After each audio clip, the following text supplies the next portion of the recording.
สถานีวิทยุกระจายเสียงแห่งประเทศไทยจังหวัดเชียงใหม่ AM 1476 กิโลเฮิรตซ์สถานีวิทยุภาคภาษาชาติพันธุ์แห่งเดียวในประเทศไทยที่มีความทันสมัยเชื่อถือได้สร้างอัตลักษณ์กลุ่มชาติพันธุ์สู่สากล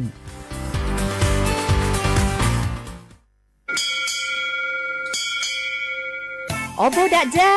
โอมิชเปอร์เมอร์ซุงคาปอกว่าเนื้อจงโอดูธรรมาสถานีวิทยุภาษาชาติพันธุ์แห่งเดียวในประเทศไทยทันสมัยเชื่อถือได้แล้วพบกันที่สวทเชียงใหม่ AM 1476 กิโลเฮิรตซ์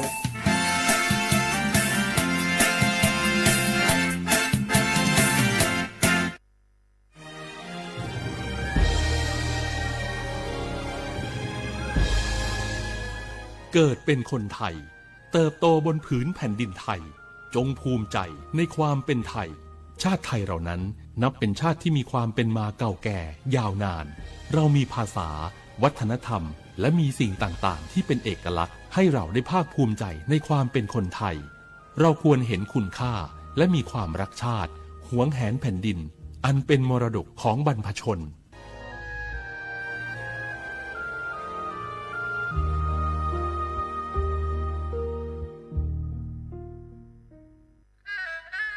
กราบก้มบังคมบาทปิยราชธิดาพระเสด็จสู่ฟ้าปวงประชาร่ำให้ครวญนานาพระกรณียกิจในดวงจิต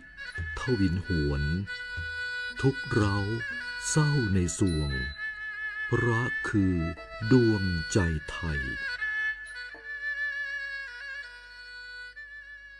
ข่าวดีผู้มีสิทธิบัตรทองหรือบัตร30 บาทที่อยู่ในพื้นที่กรุงเทพและปริมณฑล5 จังหวัดนนทบุรีปทุมธานีสมุทรปราการสมุทรสาครและนครปฐมหากเจ็บป่วยทั่วไปพบแพทย์ออนไลน์ได้ครอบคลุม42โรคพร้อมจัดส่งยาถึงบ้านสะดวกรวดเร็วไม่ต้องรอนานอยู่บ้านก็ใช้สิทธิบัตรทองหาหมอได้เพียงเลือกรับบริการกับ 4 แอปพลิเคชันได้แก่แอป Saluber MD แอป Clinic แอปหมอดีและ LINE Totale Telemed สอบถามเพิ่มเติมสายด่วนสปสช1330ใช้สิทธิ์บัตรทองเข้ารับการรักษาที่คลินิกแพทย์แผนไทย30 บาทรักษาทุกที่ได้ง่ายๆทั้งนวดประคบอบสมุนไพรใช้แค่บัตรประชาชนไม่เสียค่าใช้จ่ายสอบถามเพิ่มเติมโทรสายด่วนสปสช1330 30 บาทรักษาทุกที่สิทธิตามกฎหมายของคนไทยให้แพทย์แผนไทยดูแลสุขภาพคุณ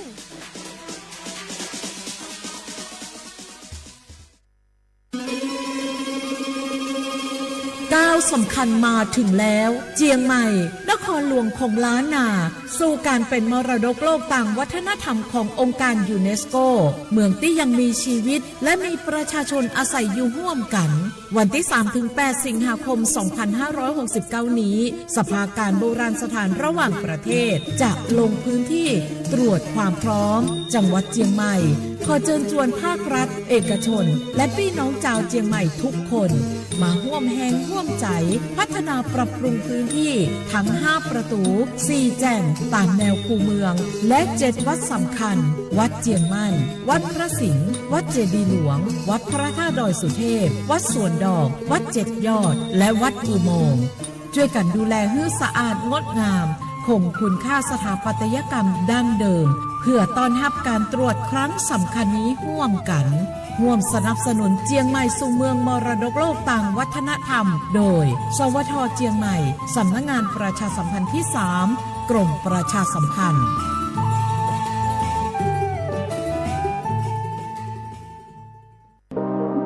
ร่วมเป็นเจ้าภาพงานระดับโลกจัดขึ้นในประเทศไทยการประชุมสภาผู้ว่าการกองทุนการเงินระหว่างประเทศและกลุ่มธนาคารโลก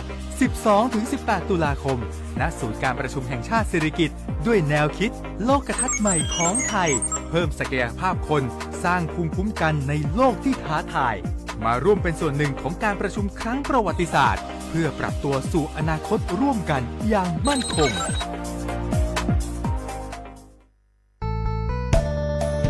สถานีวิทยุกระจายเสียงแห่งประเทศไทยจังหวัดเชียงใหม่กรมประชาสัมพันธ์ประกาศรับสมัครบุคคลเป็นลูกจ้างเหมาบริการ ตำแหน่งพนักงานกระจายเสียงภาษาเมียนจำนวน1 อัตรา เพื่อเป็นตัวแทนนำข่าวสารร่วมพัฒนาคุณภาพชีวิตชาวเมียนและเผยแพร่วัฒนธรรมท้องถิ่นให้เป็นที่รู้จักผู้สนใจยื่นใบสมัครด้วยตนเองได้ที่งานธุรการสถานีวิทยุกระจายเสียงแห่งประเทศไทยจังหวัดเชียงใหม่ตำบลช้างคลานอำเภอเมืองจังหวัดเชียงใหม่ตั้งแต่บัดนี้เป็นต้นไปสอบถามข้อมูลเพิ่มเติมได้ที่ 053-276-068 ในวันและเวลาราชการมังเลี้ยวเอาเก่งเศร้าก็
我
小话不老晃啊，阿么啥，你莫话你啥梦啊，小话吧，啊我李苏我多次的话ไปแล้วง่ะเอาลิซูโงประกาศกุบัตาเจียงใหม่ง่ะสถานีวิทยุง่ะกระจายเสียงแห่งประเทศไทยจังหวัดเชียงใหม่ว่าโดยจ้างะมังชื่อสวทเชียงใหม่บ้านดาวง่ะที่นี้ถ้าวิทยุว่ามือจะมางงปัญญากว่ายี่ครึ่งความถี่ก็แบบไง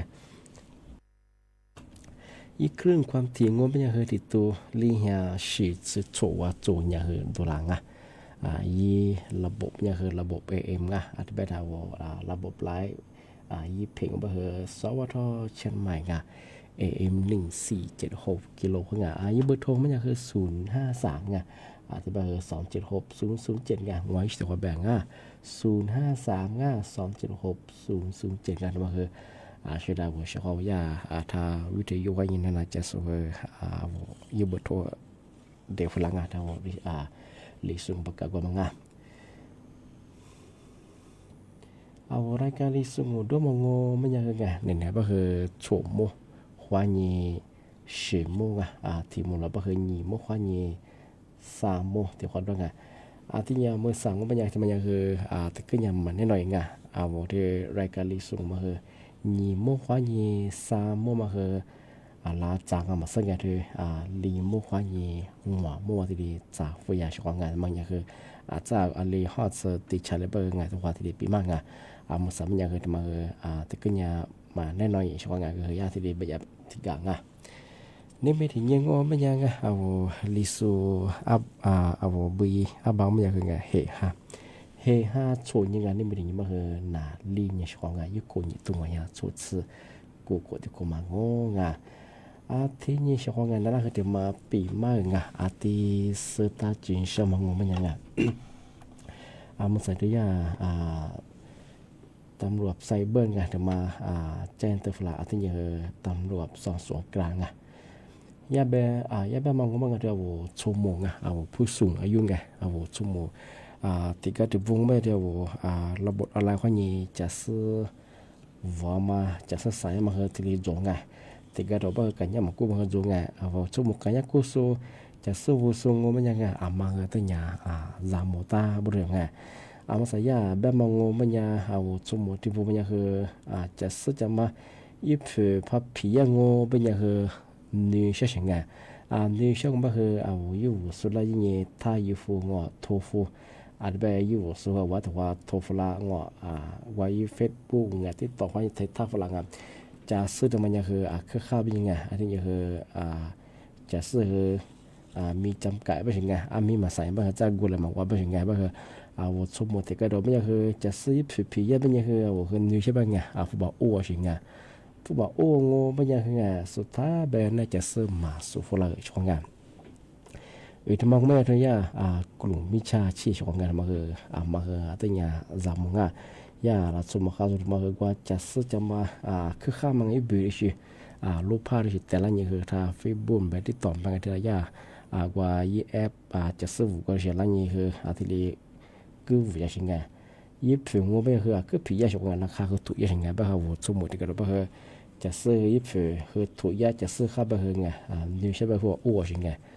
ที่เป็นพวกมันจะงอไปช่วยไงพวกกันยังไม่เคยอยากจะซื้อมาสู่เราที่เป็นยาในร่างมาต่อฝรั่งโน้ตตัวพวกยังมารับใส่เจ้าของงานที่เป็นยาที่เป็นตัวงาน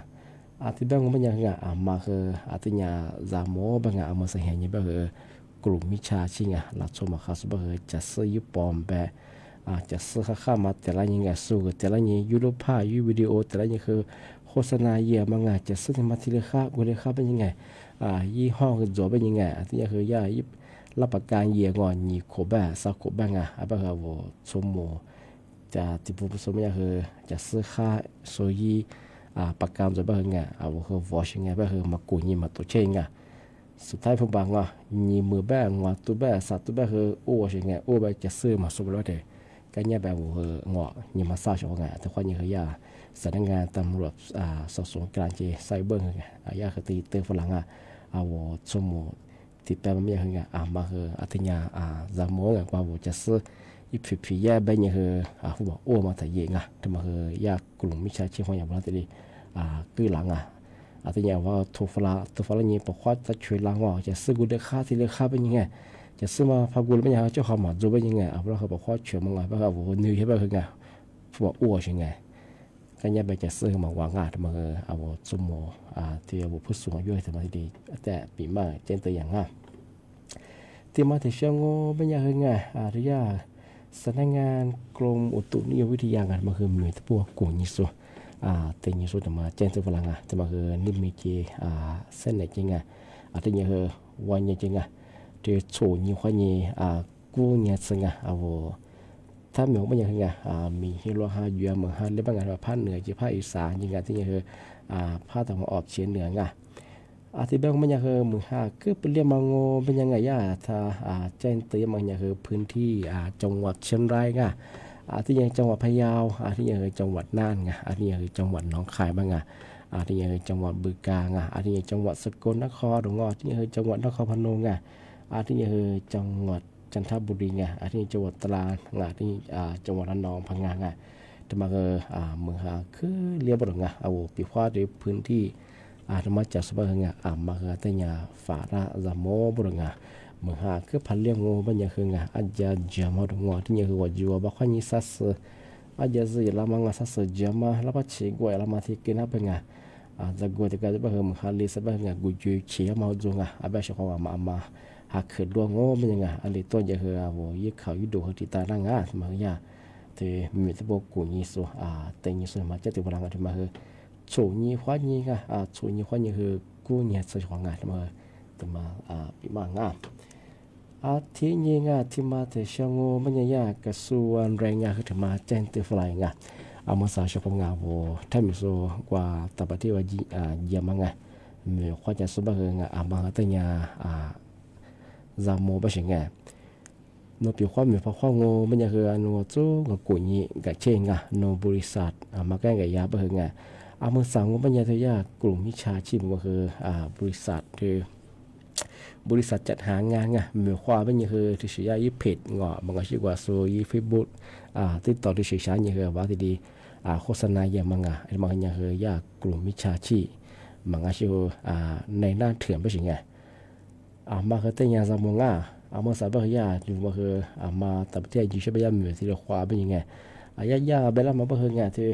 เกาหลีดงที่ยังคือเกาหลีใต้ดงที่ยังคือไต้หวันดงที่ยังคือออสเตรเลียบ้างที่ยังคือแบบออสเตรเลียแต่ก็ที่นี่ไต้หวันที่ยังคือเกาหลีบ้างที่ยังคือที่มองไม่คือว่าประเทศสิงคโปร์บ้างที่ยังคือสิงคโปร์กาตาบ้างบางทีมีสัญญาณการที่บุรังเอาที่พื้นที่มาจิสบ้างมาคือเนี่ยคือแต่เนี่ยจามฟ้าตาเป็นสิ่งว่าเป็นข้อนู้มาแก้กับยามาโคได้บ้างน้อยยึดข้อมูลสู้กับกุญกับเช่นบ้างยาติดกันแต่มาเป็นโนบริษัทเบญียาใบในยาเนี่ยหนังสือรับรองที่รัฐบาลเขามีหนังสือรับรองได้มาจบเป็นยังไงได้ที่มาไงมายาญี่ปุ่นสิ่ง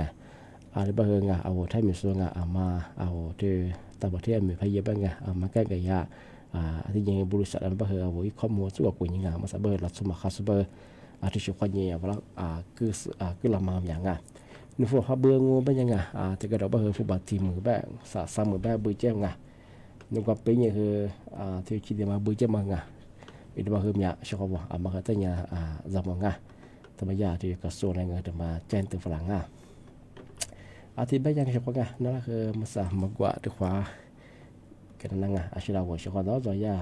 หมู่บ้าน48บ้านจังหวัดตากแล้วก็จะสุดเอาลิสุหมู่กว่าคือเด็กฝรั่งว่าเอาลิสุหมู่กว่าป่ะฮะ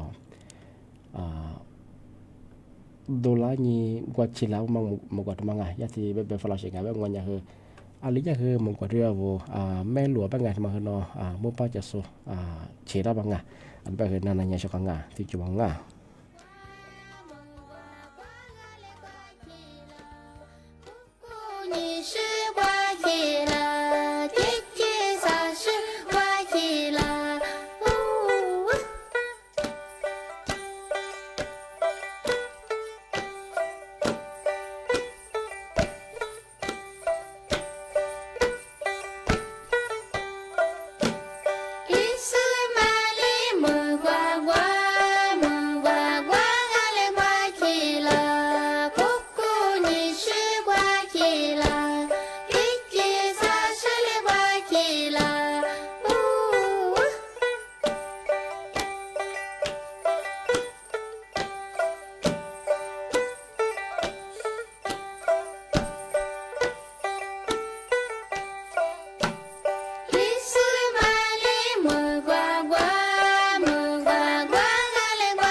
ที่นี่ช่วงงานทำมา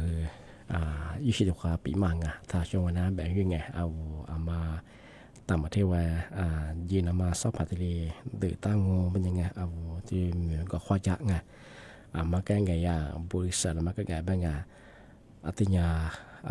อีกข้อมูลแต่ก็กุญยิงกับเชงช่วงงานเอามาสั่งว่าหรือกระทรวงแรงงานบ้างยังไงที่มีชาชีไงที่ในหน้าที่ผมคือบริษัทเปิดตาเป็นยังไงถูกกฎหมายเป็นยังไงเอาถ้ามีรัฐสุราว่าถ้าประเทศคนเดียวมาที่ขวาจะเป็นยังไงที่ขวาสุดเป็นยังไงว่าทะเลที่ต่อหลังที่แบบว่าเขาแต่ก็ดูว่าว่าที่ต่อความแบ่งFacebook ขวาตรงนั้นว่าเว็บไซต์ที่ชื่อว่าที่ว่าเขามีอย่างว่าเป็นยังไงปีควันพระจิตจงว่าเป็นยังไงมาคือยังคือตัวช่วยเรียกว่าฟุตบอลเกือมาสมัยมังมาถ่ายเองโนกว่ายิบผิวยี่เฮทีเดียก็ตัวยิงก็กุญยิก็เช่งมาบริษัทมาเสงงานที่ยังเฮียบริษัทมาคืออะไรตัวดามังเอามือสั่งว่ามันยังคือที่กลุ่มมิชชั่นว่าคือไงบริษัทยุบปอชายังไงอันนี้คือเอกสารก็คือถูกมาคือยาทาเราทำบอกว่าอย่างนี้ดีเราบอกได้ไหมไงเวลาที่ดีมาหงอมาก็ขึ้นยังที่เป็นยังคือติดกระโดดไม่เข้ามาตัวมาสักยังไงถ้าเสือเขามันยังคือไงว่ายี่สมัยมั้งเอาสมัยยังมันนั่นละกว่ายยี่ลิ้นสุฟราชไงนั่นละกว่ายี่เวสต์ดูยังคือกุลิญิงที่ลิญิงเป็นยังไงที่นั่นกว่ายี่ลายว่าสุดท้ายยังกว่ายุคกลุ่มสุดกว่าแต่ประเทศยูโซยุคกลุ่มจะเป็นยังไงนั่นละกว่ายี่กว่าจืดเกลือใช่ไงถ้าสมมติว่ายุคกลุ่มมันยังคือกว่าแต่ประเทศยูโซเหมือนกันยุคกลุ่มมันยังที่ยาละชัวเลยยากลุ่มไม่ใช่เชื่อผมมันไง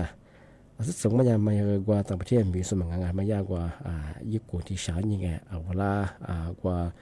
อยู่น้ำมันไงที่ช้าเนี่ยเวลาที่กว่าญี่ปุ่นเกิดยังไง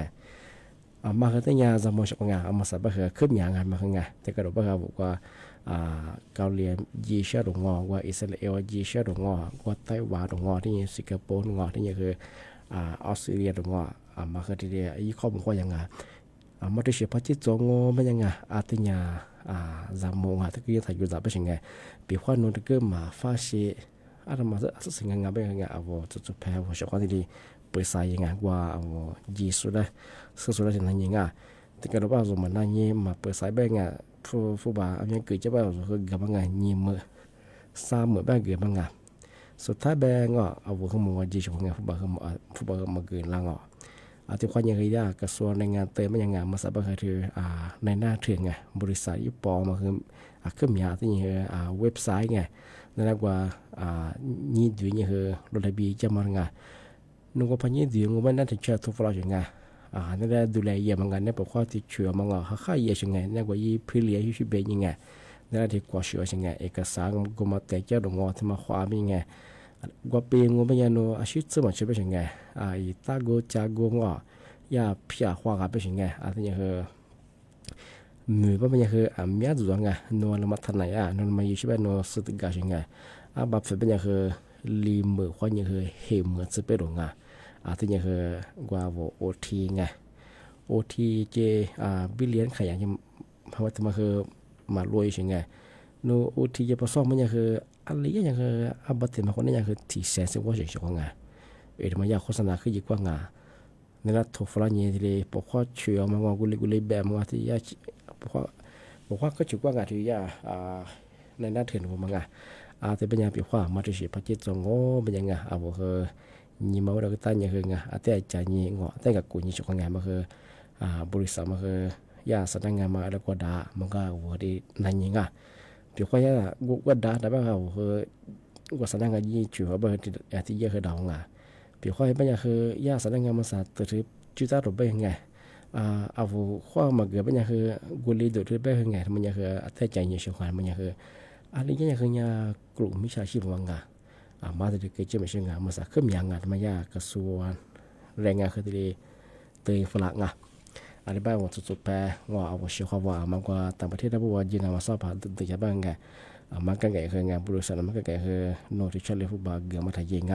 โน้ตสู้กับกูยิงกับเชงกันมาอะไรก็จะอะไรก็ด่ามันมาสับว่าคืออย่างปีว่าโน้ต แต่ก็มาฟ้าเชียงเขาไม่ยังไงเอามาสาโซวายากระทรวงแรงงานเฮงแต่ละจังหวัดเฮดังวายาสำนักงานนำกว่ายิ่งติดต่อจังหวัดทำมาบุษมาเฮจนทำมาเฮสุนัขพิจารณาเขาหายอย่างว่าสุกตุยนั่งสุกกุยนั่ง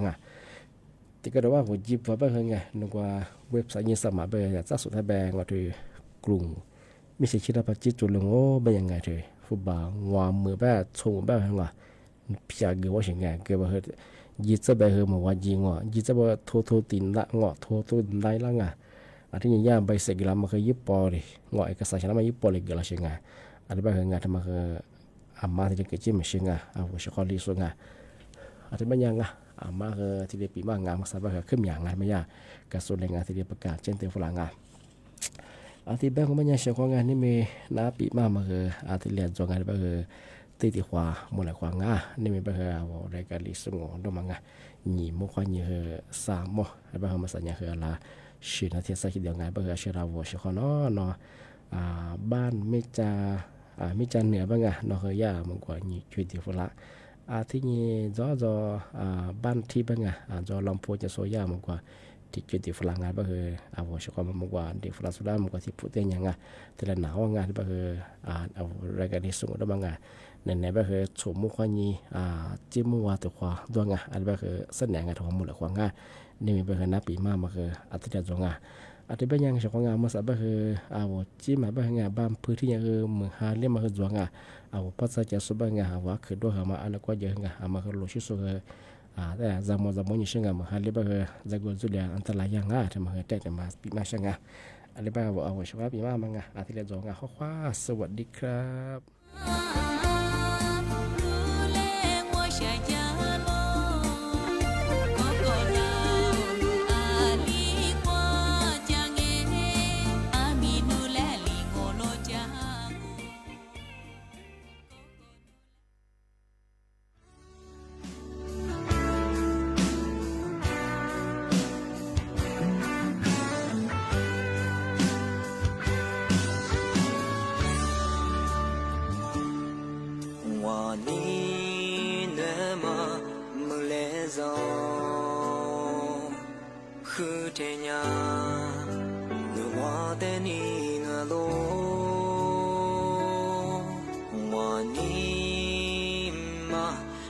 口がちやごわぬますわぬてにぬごくらみあむにゃ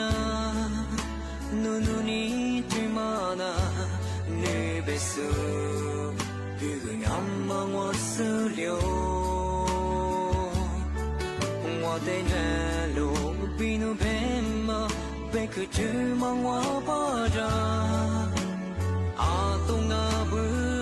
门我死了，我努得自己那么努萨罗，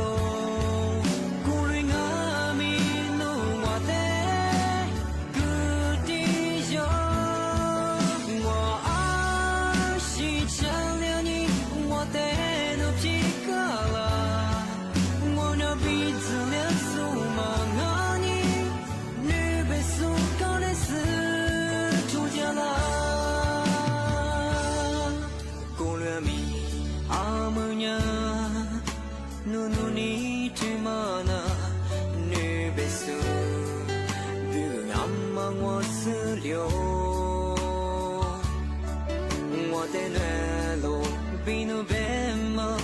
可知忙我巴掌，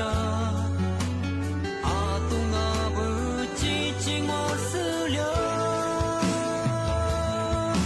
我努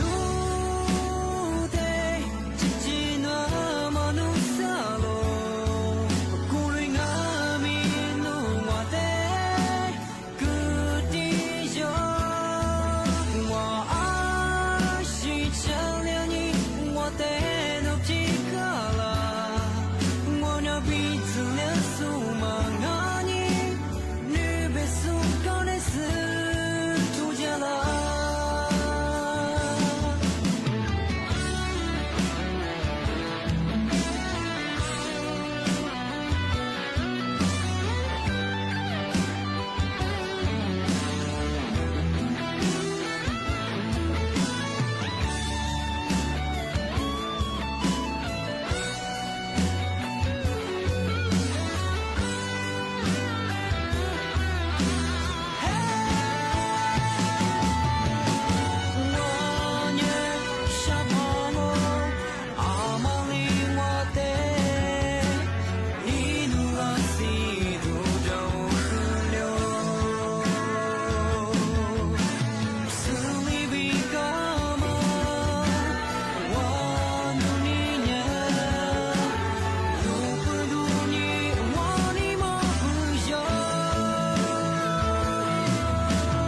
鼻子连数盲而已，你被所搞的事就假了。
ทั่วประเทศเสนอข่าวต้นชั่วโมง